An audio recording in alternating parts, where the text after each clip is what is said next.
start with a little meditation. You can do this laying down or seated. If you want some extra support, like a nice pillow to sit on or a blanket is pretty great. I'm gonna fold a blanket. Essentially, I'm just gonna sit like on the corner of it. That seems to be a really comfortable arrangement. It sort of just supports the sit bones and lets the thigh bones kind of drop forward, which is nice. I have to adjust myself until I'm evenly on the corner of the blanket, but once there, it feels really nice. So you could try that. If you're really comfortable just sitting cross-legged, that's fine too. Or you could even sit between your feet. Take a moment just to land, kind of slow down, send your consciousness a little deeper into the body. Sometimes it feels a little bit like sort of easing the seat back to me in the car.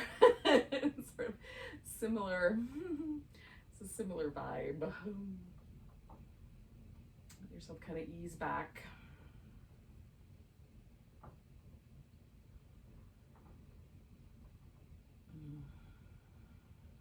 Taking nice, deep, smooth breaths.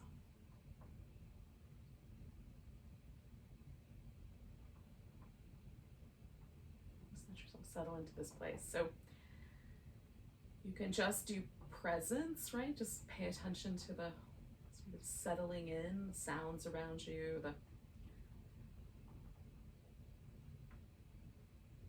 quality of the air temperature on your skin, that sort of thing.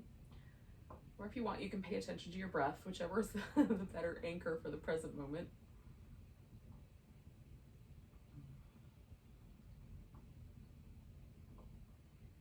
Come back to this at the end with a relaxation pose of some sort. So it's nice to sort of just see what's the difference. Is it easier to, bring myself to this present moment before I practice or after?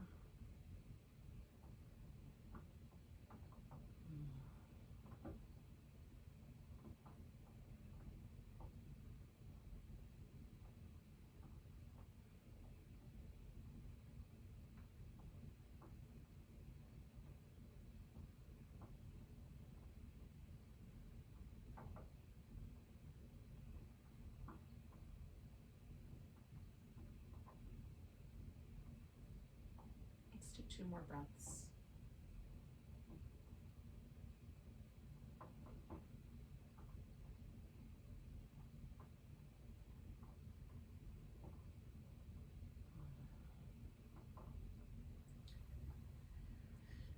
So you can start with some movement that's just a little like tilt and tuck of the pelvis, a little shift forward and back. Maybe a little circular pattern would be nicer. You could, if you want to, even come up to all fours and do some movement from there. We'll eventually catch up with each other.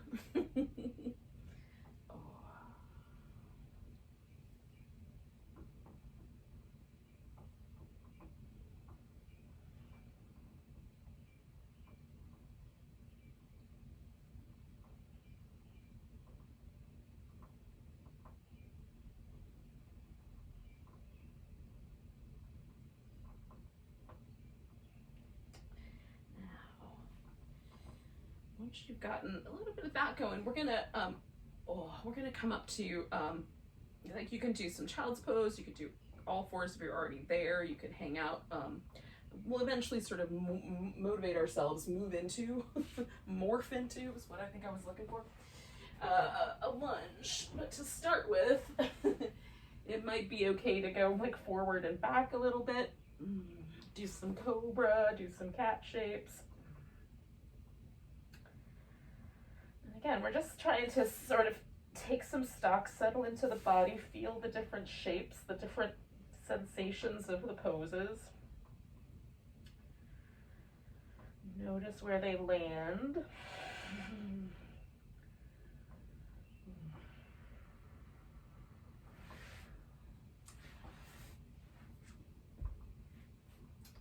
Now,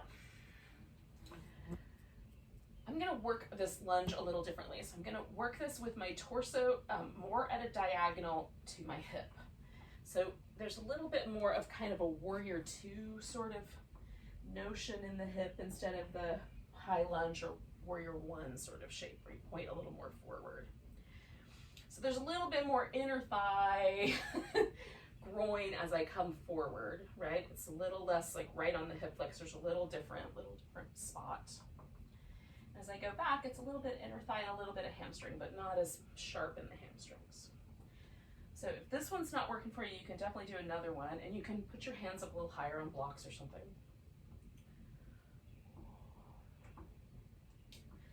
Okay, I fiddled with that enough that I'm sort of feeling where I want that to land.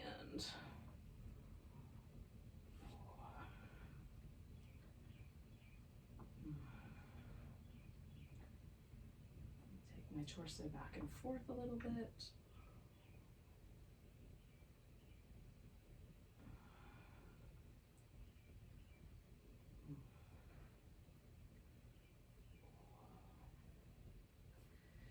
Straightening out this front leg, I'm going to take this to the little gate pose. You can also sit your hips all the way down onto the ground. I'm going to save that for later. So I'm going to come back to where I started, which was the child's pose. And having done something with one hip and not the other hip exactly the same, can I feel a difference?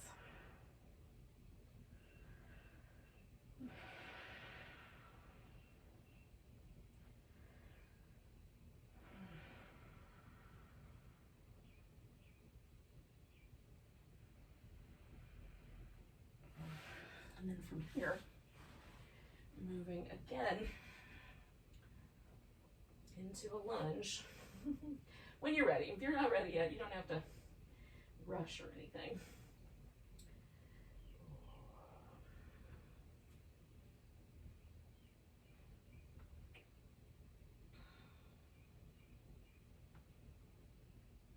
And then for me, it's really different on this side versus the other. Just where I feel the pose, where, as I get to like an edgy spot with a shape, where I feel that is mostly the same, but slightly different in the nuance of it. So I might set this side up a little differently to accommodate that.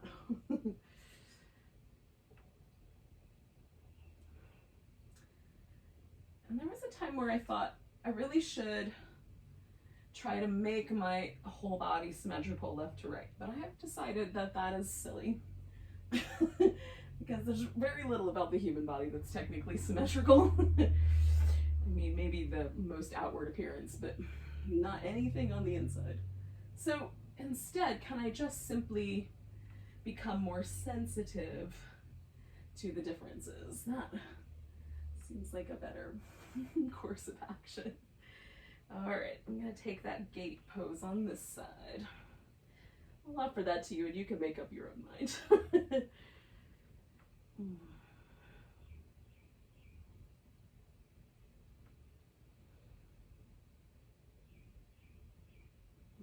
then I'm gonna come back all the way to the child's pose. Once again, now whatever you did, if you didn't do a child's pose, maybe it's a all fours cat pose or a dog pose, Cobra, wherever it landed. Speaking of Cobra, we'll take ourselves all the way forward. All right, so we're sort of establishing some patterns. We've established a little pattern with the hips, kind of inner thigh, external hip. And now we're going to establish a pattern with the lower back, upper back, middle back. So depending on what part of that is more important, you'll notice more. So let's start with the upper back. We'll kind of hunch the shoulders and pull them down. Maybe make some little circles with the shoulder blades. Just slide them around anyway. Noticing any resistance that might occur at the front of the shoulder. Some of us have jobs where we lean over a computer or, you know, whatever. The shoulders tend to fall forward for that job. There's a lot of different jobs like that.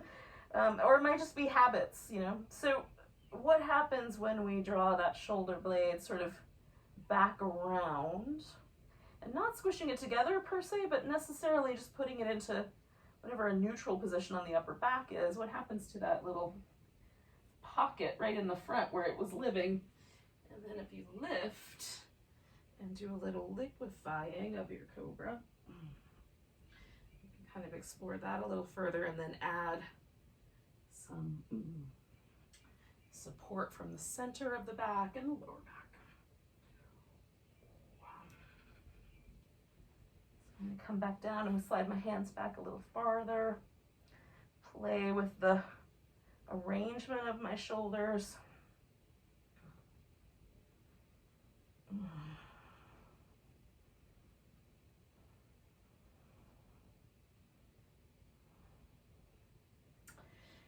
Draw the shoulder blades as neutral as I can, and then liquefy that Cobra.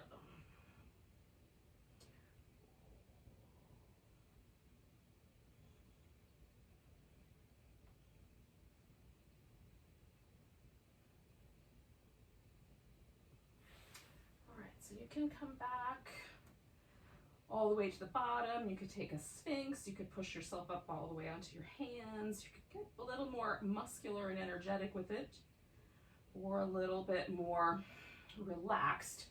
I'm stretching out my legs, trying to kind of press my big toes into the floor. And then every now and then it helps to sort of lengthen out the front of my hip a little bit.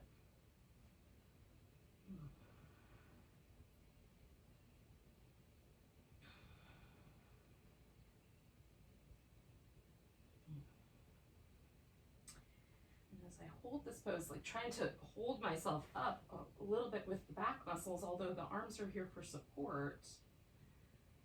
And I just simply tune myself into the nuance between my lower back, which mostly feels the compression, the middle of my back, that's mostly doing the heavy lifting, and the shoulders that I'm trying to broaden. When you're ready, release the pose. Now we're going to make our way to a seated position, but initially, you're welcome to do any sort of movement that you might like before getting into that seated position.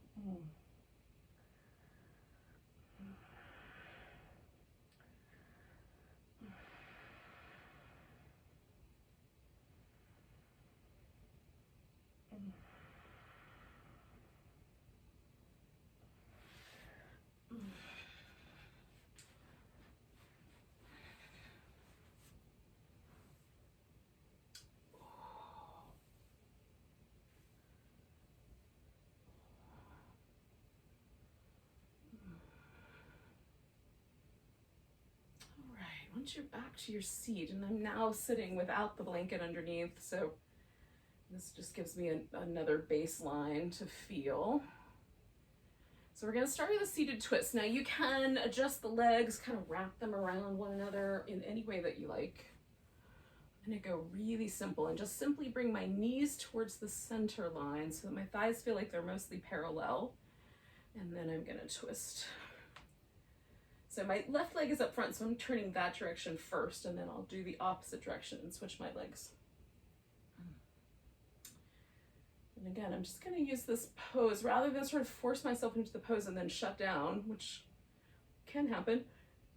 Just drift into la la land, or whatever I was thinking about before. Instead, I'm going to see if I can just slightly tweak and play with the edges of the shape to keep some sensitivity and some presence with that. So I can turn my head, forward and back. I can twist just this upper portion of my back. I can let go on the lower portion of my back or take it back. So there's little teeny tiny ways to play. I can lift my breastbone up or relax that a little bit, right? engage some abdominal muscles or relax those a little bit. And try a bunch of different combinations.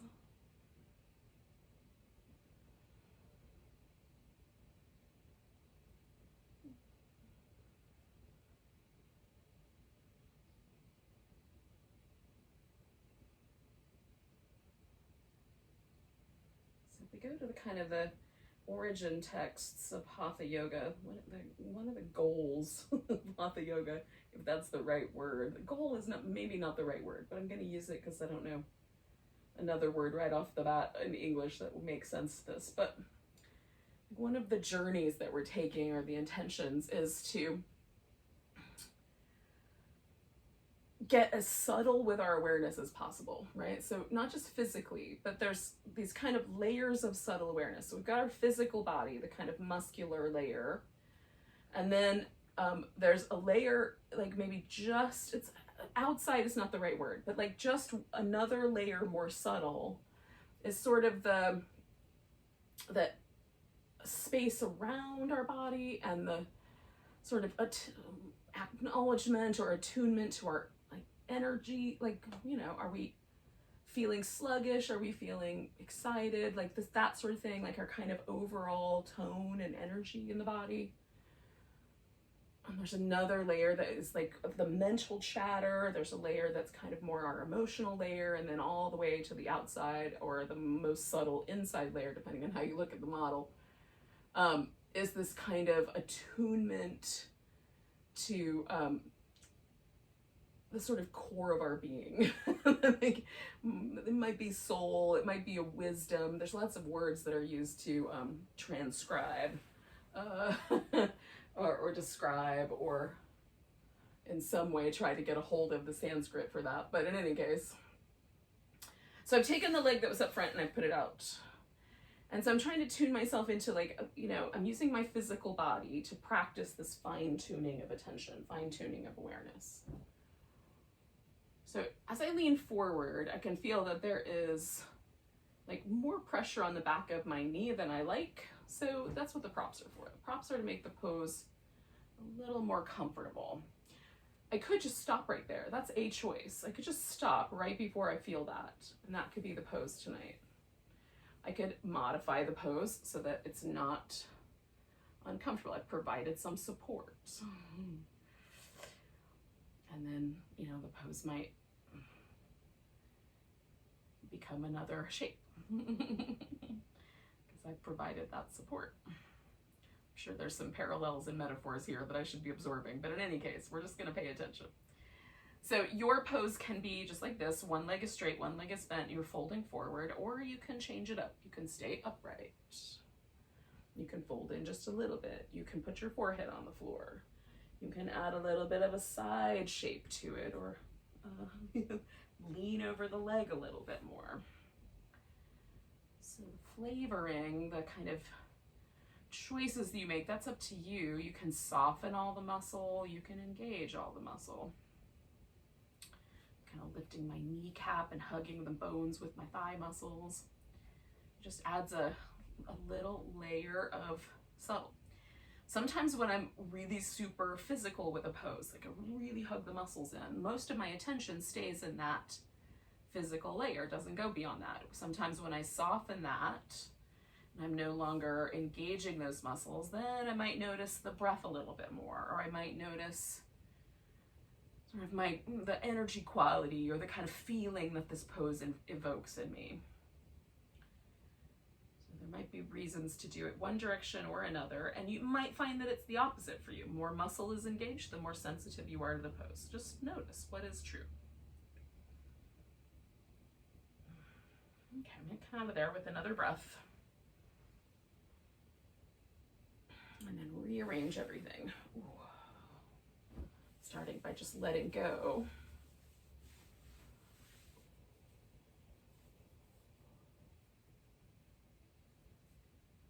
And trying, so this is my opportunity, especially if I've done a pose really like with all the muscles engaged. This after the pose is my opportunity to really feel all the subtle like release, feel, notice. Right. So I've got my legs parallel, right leg is up front this time, and I'm going to rotate around, centering myself, taking some breaths.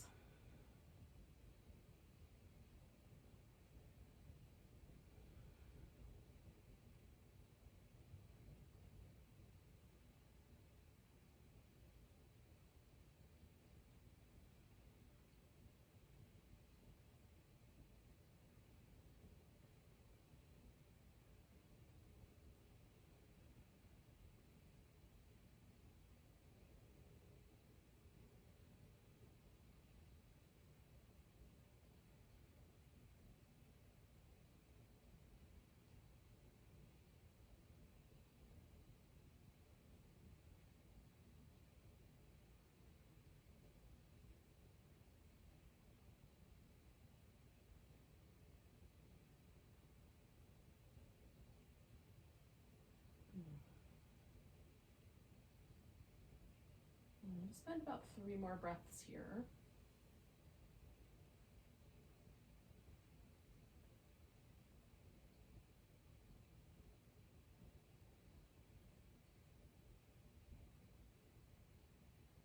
And let that guy go.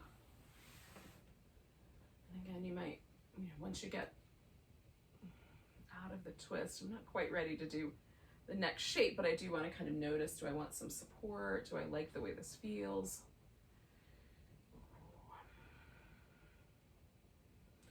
So super simple shapes. It's not, the yoga is not really about the shape itself. The yoga is about the attention I'm paying to the details of the shape. Like, how am I offering myself kindness? How am I offering myself some sensitivity?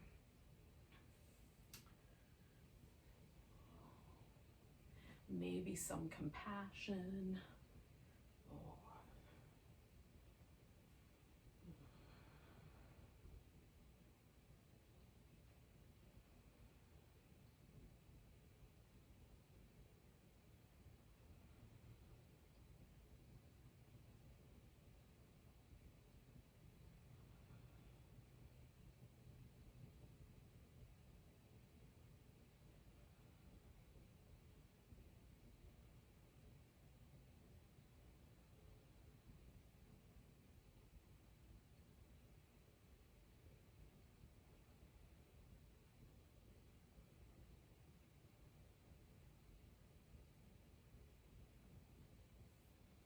Again, we'll spend a few more breaths.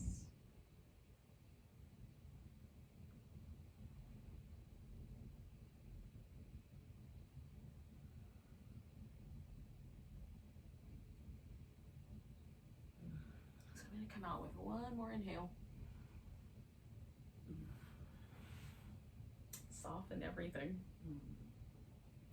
Notice where it landed me.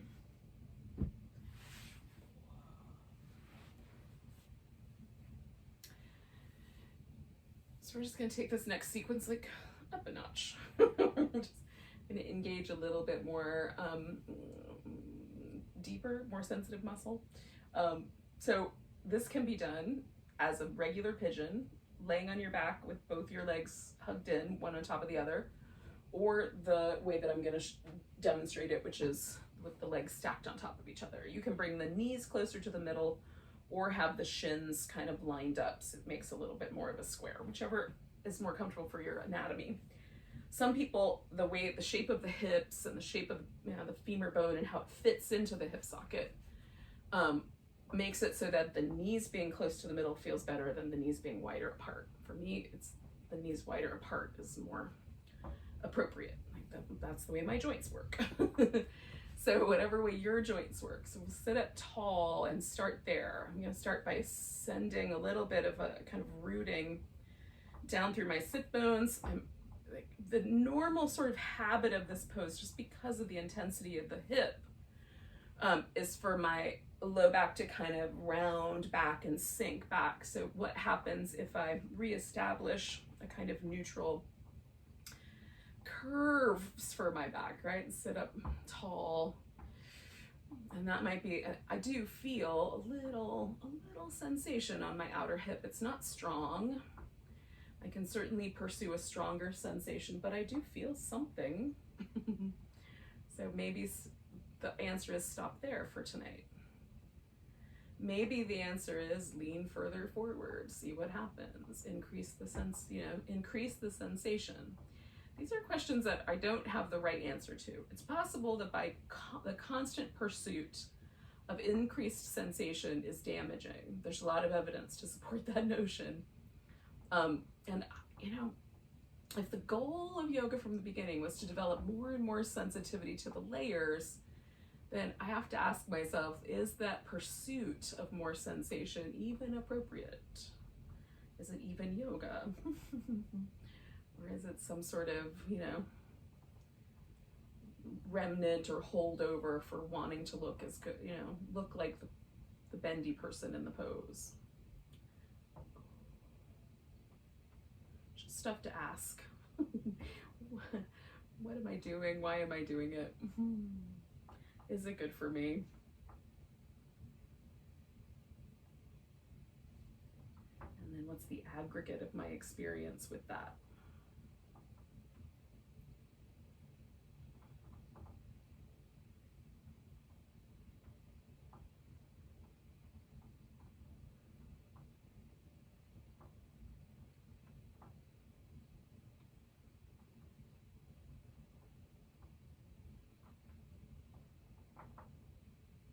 I'm going to stay for a couple more breaths.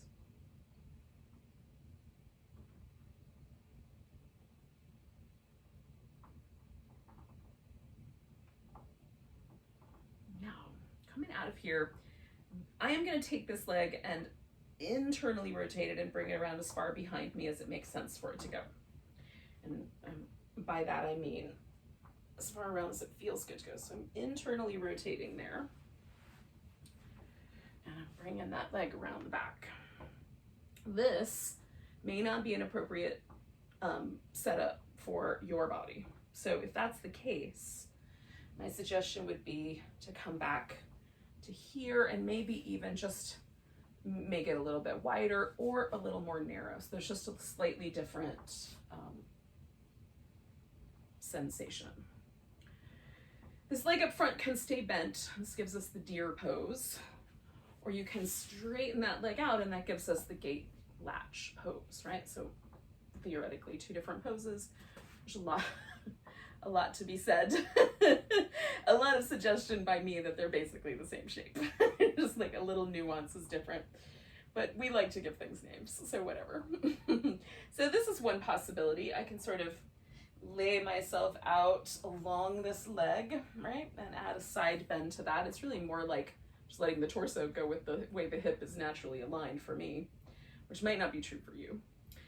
Another possibility is to fold forward, which is, this is the one that I'm digging this week. This is my favorite shape right now. Because there's a subtle hamstring stretch for me, but it's unique, subtle and unique arrangement of stretch there that I'm finding really fun to do. And then there's other possibilities. You can just stay upright. Again, sort of like, am I pursuing something that feels like it's too edgy, that starts to feel too vulnerable? And I'm sort of pushing myself around with my ego mind or whatever we want to, we'll take that. Although probably most of the time I'm using the word ego out of context with the way it was originally drawn up. The pushy part of our brain at the very least.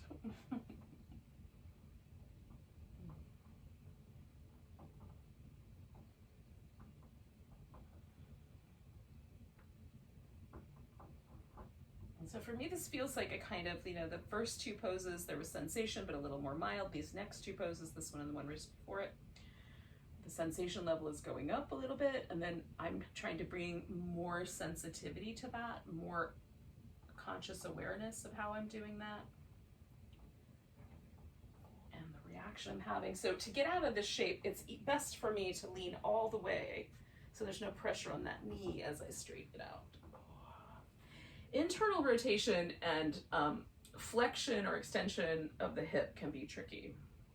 So depending on depending on the forces at play in your hip or your knee, like dismount a pose so it feels like there's the least amount of resistance, least amount of pressure in the joints. That's my advice for now. All right, so I'm noticing the sensations that are available here in my legs mostly, but you know, just other places. Is there any sensation of like where does it feel like my brain is right now? Is more of my mental attention being focused towards the front of my brain, or can I find myself sort of noticing with more sensitive areas or more, you know, different areas, more intuitive areas nearer the back of the brain? Can I even feel the difference? Am I just fooling myself because of pictures I've seen of the brain? Maybe. I don't know the answer, friends. All right, so we're gonna do this other side, same two shapes. Again, you can choose another pose to replace this pose, and you can choose a different nuance to replace the last pose.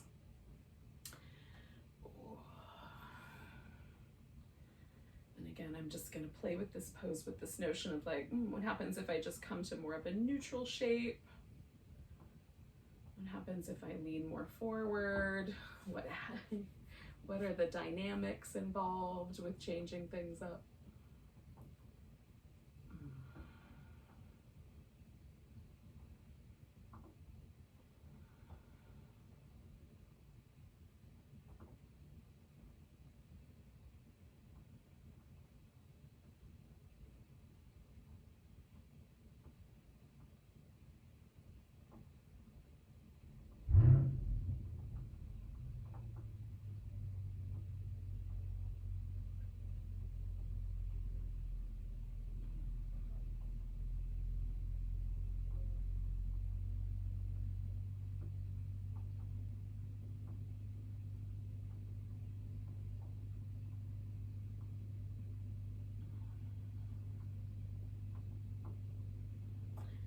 Again, like each side for me is a slightly different landscape, even though ostensibly I'm doing the same pose. The sensation landscape is a little different, so I'm just exploring the places that feel interesting. We're gonna do about 3 more breaths. I'll offer that to you as what I'm up to and see how you respond to that.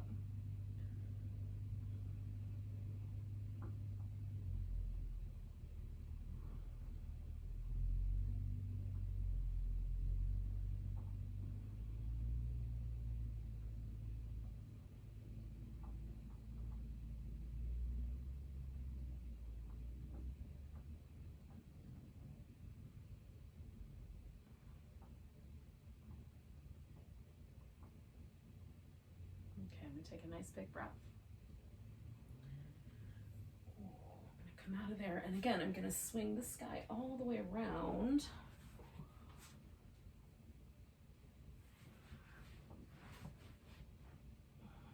Starting there. There is a difference for me in the amount of internal rotation one hip is capable of versus the other. So first I'm just gonna settle in with that awareness. And then I'm gonna straighten out this other leg and let myself just start exploring a pose.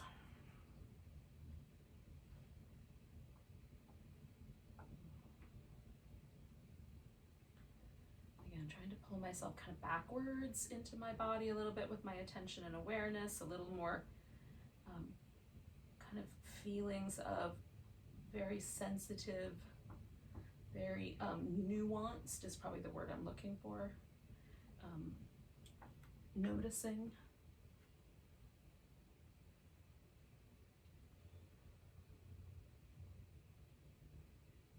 Because sometimes just a tiny change of the angle can make a pose a completely different pose in terms of the way the overall sense of it is.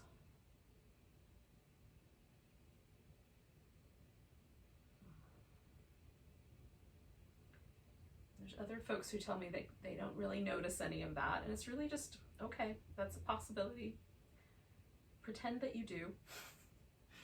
And just let yourself search for it, because I do think that it's a matter of building the neural pathways between the sensations in the body and the brain, because a lot of times we'll shut those down because maybe we have chronic pain, or I'm gonna come out, lean, release.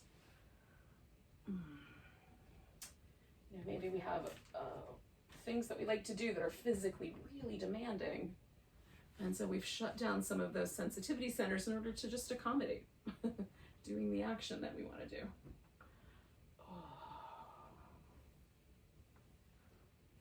Okay, so we're done with the asymmetrical poses. We're going to try a couple that are theoretically symmetrical. Theoretically, I say, because I don't know that anything ever is. But the legs are going to do the same thing. So I'm going to start with my legs relatively close together, comparatively speaking. They can be a little bit apart, a lot apart, but just, or that you can touch your heels together, but just something in that neighborhood. Having stretched them out like that, I know that I'm going to add a little support to the backs of my knees, just fill in that gap. So that's going to provide a little less ow and a little more notice. So you bring the pelvis forward. Certainly you can reach around and grab your feet or grab your big toes, but you don't have to. You don't have to hold on to anything. What happens when you fold?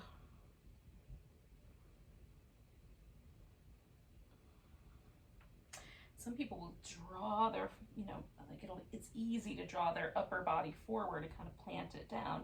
For me, that's a long distance of having to really round my upper back to try to get even close. So that doesn't, that doesn't always feel nice. A little bit of rounding is sort of interesting and pleasant, but a lot of it is not.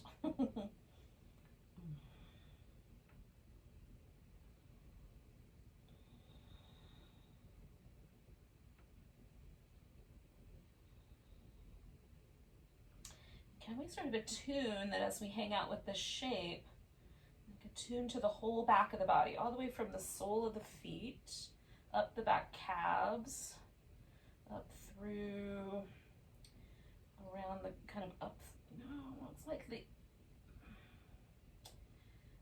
sort of goes out to the edges of the hip socket and then comes back in toward the sacrum as it kind of wraps up through the inside of the pelvis.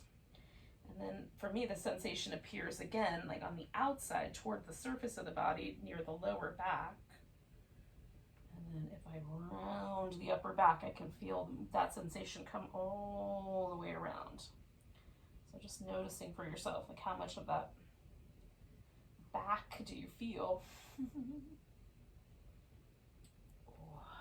you're ready, you're going to let that shape go.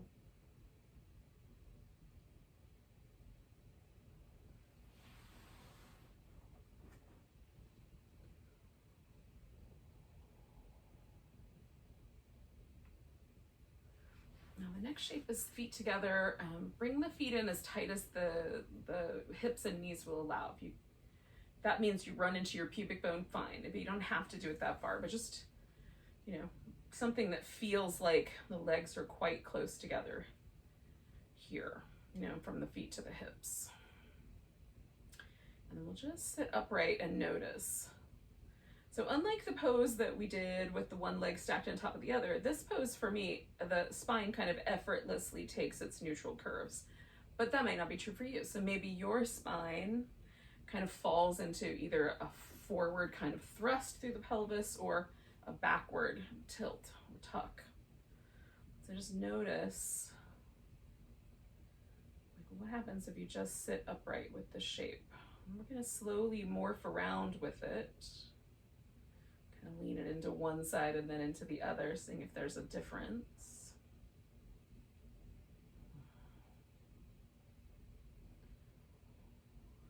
And then I'm just going to send my pelvis forward just a little bit. Just tilt it forward a notch, keeping the spine more or less neutral comparatively, right, in relationship to the hip.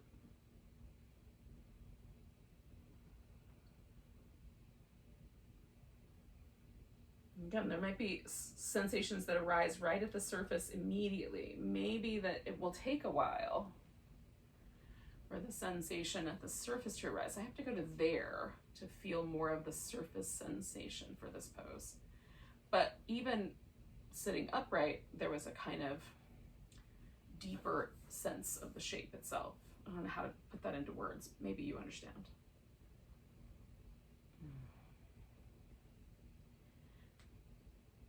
So this is what I think is interesting about yoga poses, right? Is we start out trying to perfect each pose. Like this is this shape, this is that shape, you know.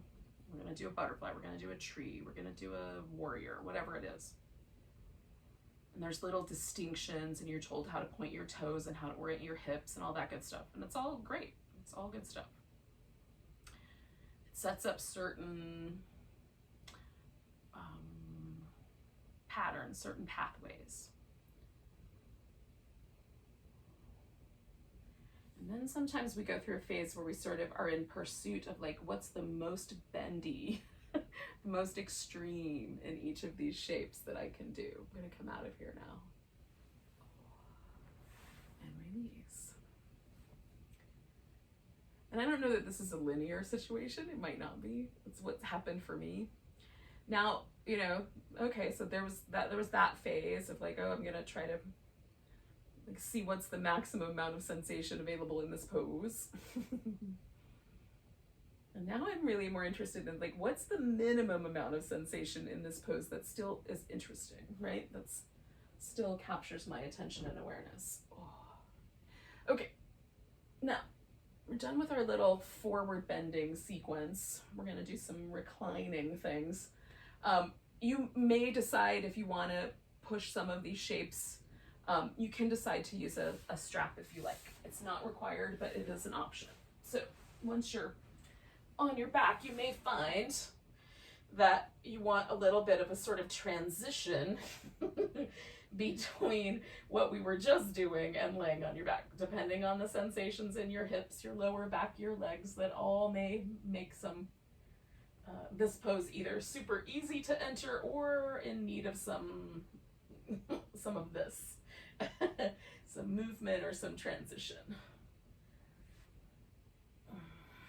Okay, so I'm going to take kind of that shape that we've done a couple sort of times, right? A seated twist, a forward bend. I'm going to pop one leg up on top of the other and sort of begin investigating this as a shape to do, like, do I want to drop myself over this way and do the shape like that? Would it be more interesting to drop myself over this way and do the shape like that? Do I want to stay in the center? Maybe I want to keep the shape in motion rather than hold a shape. So this is the first investigation of the reclining portion of this practice. Oh goodness. So I'm gonna drop my legs over this direction. One foot is resting on the floor. You could reach down and kind of put the other foot in your hand.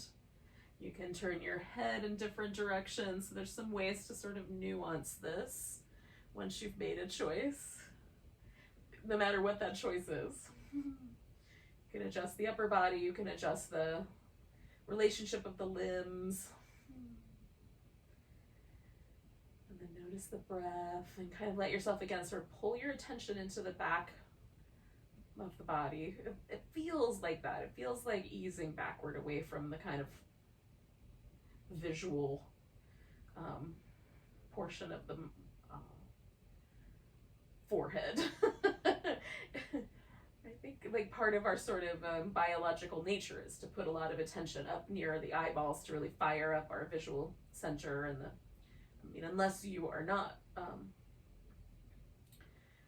visually dominant and your other senses kick in a little more, it might be something maybe yours that goes towards your ears, for example, instead.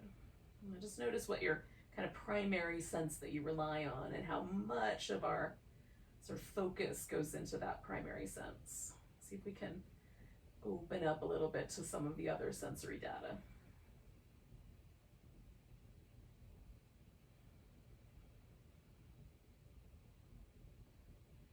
Okay. Okay, so I'm gonna come back to the center and grab this leg here. I'm just gonna hold onto my foot or onto my big toe. I'll decide in a second, big toe. So I'm gonna let this opposite leg just kind of hang out as I explore that, stretching out and coming back.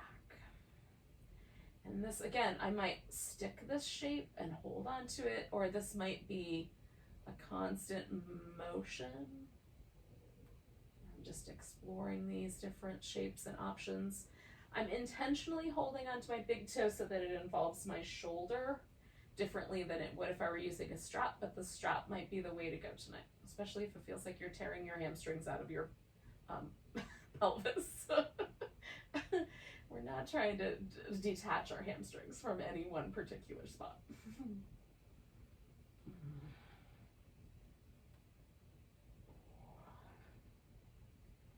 And then when that feels like, you're done, you can put both feet on the ground. This can be a nice sort of neutral spot to land in. Or you could stretch both legs out and see what happens. What's that feel like? I get more sensation, information from this shape, like because I can feel a difference between the way my lower back is kind of relating to the hip, the way the legs are relating to the hip. So I get a little bit more data. This kind of irons out some of that, makes it a little smoother, a little kinder, and that might be what I need. On a given day, I might opt for one option or the other. Okay, I'm gonna do a little movement and then I'm gonna set up my other side.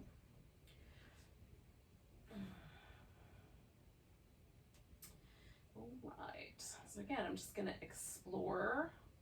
I think I'm gonna wind up doing the same thing and putting this down on the ground, but why not take the moment to check it out before making a final decision?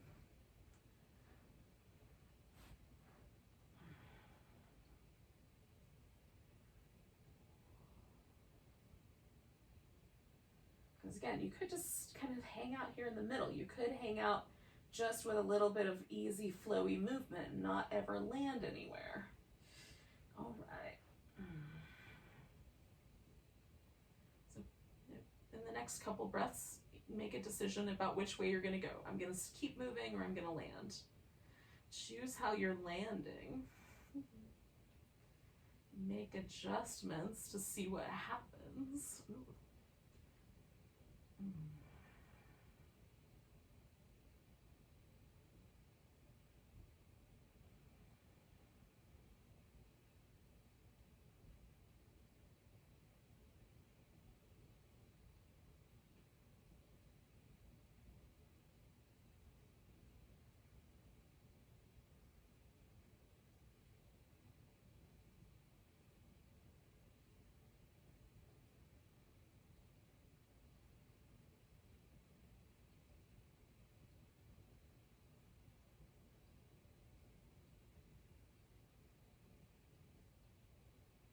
I'm going to do a couple more breaths.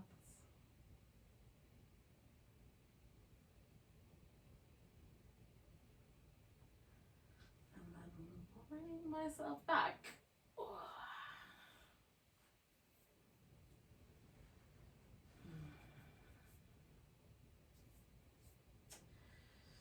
And then I'm going to do this little exploration of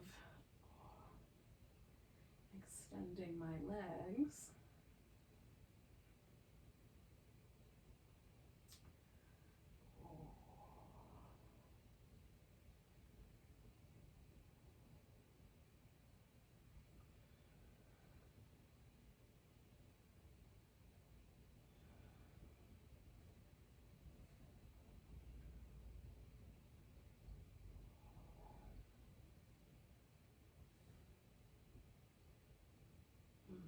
All right, I'm going to release.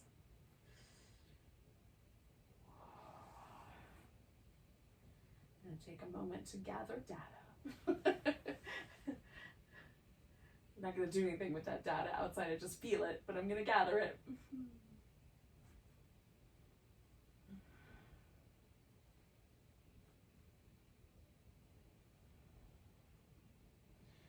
Now, we're going to ease ourselves into some form of a meditation of some kind, right? I'm going to do this lying down. I'm going to put a pillow under my legs and make it super comfy.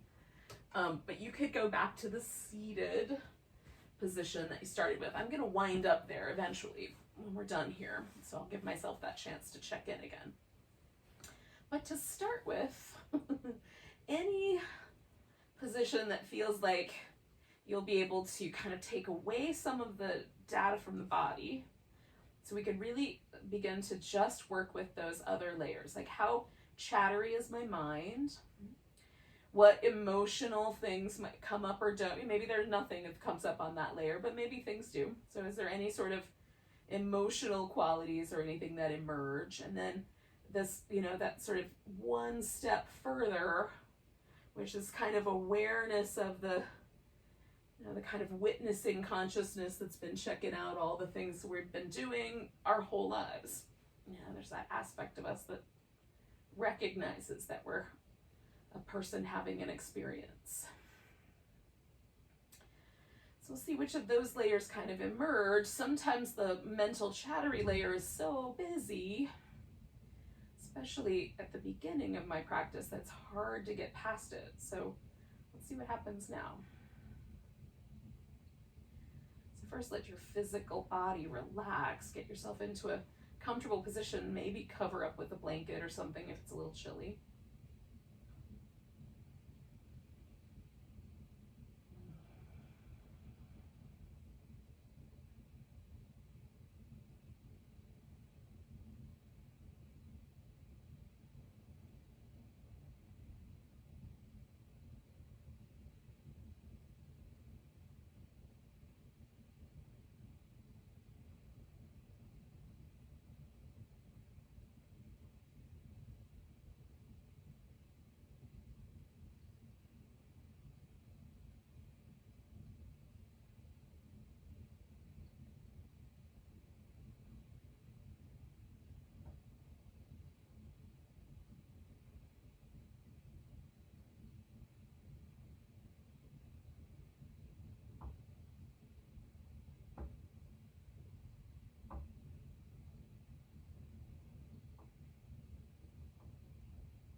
take a moment just to notice the breath again and just become conscious of whatever was happening there. What layers were available to you?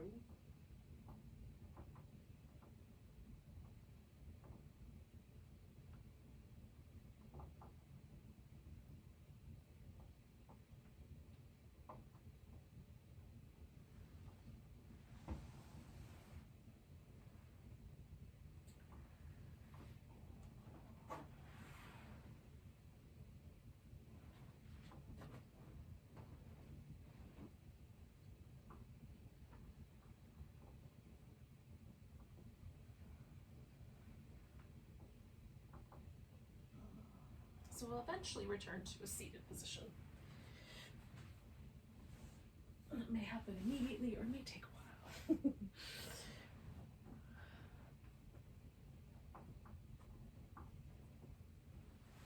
I'm trying to get as best I can back to where I started at the very beginning.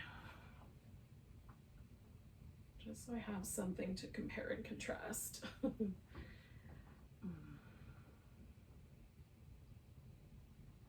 Coming back to those layers, this kind of physical layer, what does that feel like? Is there a little more ease in the hips or your back? Or we're really hip focused tonight, but maybe other things too. Notice if the mental chatter calmed down at all.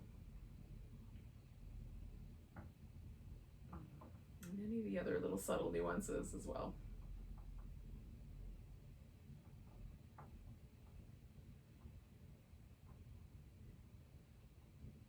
Thanks for joining me, friends. Let's take a nice big breath together.